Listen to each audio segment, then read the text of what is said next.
When Maine's new governor and legislature took office in January, they all agreed that a top priority had to be the ongoing opioid drug crisis. Since then, new laws have been signed and more money has been targeted to treatment. Today, 1,000 people met in Augusta to talk about what more needs to be done. NewsCenter's Don Kerrigan was there.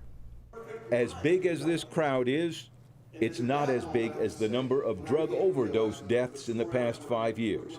That number, said Governor Janet Mills, is about 1,700. Knocking down the silos that prevented the departments of state government from sharing information and resources to combat this crisis. The hall was filled with people who work in recovery programs and those in recovery themselves, plus police officers and others focused on helping get addicts into treatment. Drug treatment is where Maine's opiate battle is now focused. Nobody's denying there's a problem. You can't deny the number of people dying on our streets, in our homes, in our public places, all kinds of venues. You can't deny that this epidemic is happening anymore. And many in this crowd are on the front lines of that fight. More people dying annually than died in the entire Americans who died in the entire Vietnam War. They also heard from author Sam Quinones, whose book Dreamland exposed how heroin and prescription drugs have ravaged America.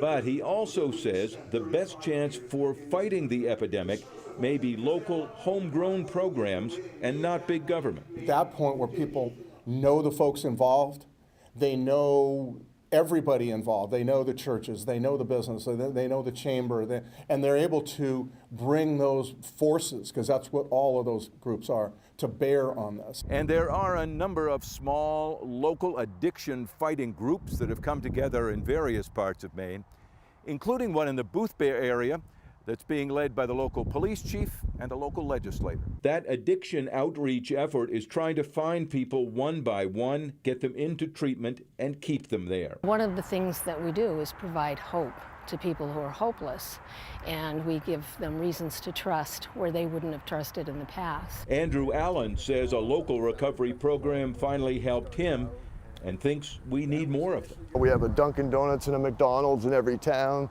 We should have a recovery center in every town.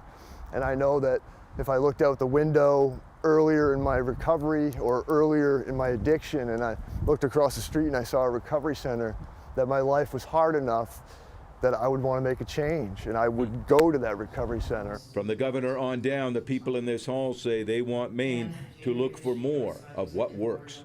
In Augusta, Don Kerrigan, NewsCenter, Maine.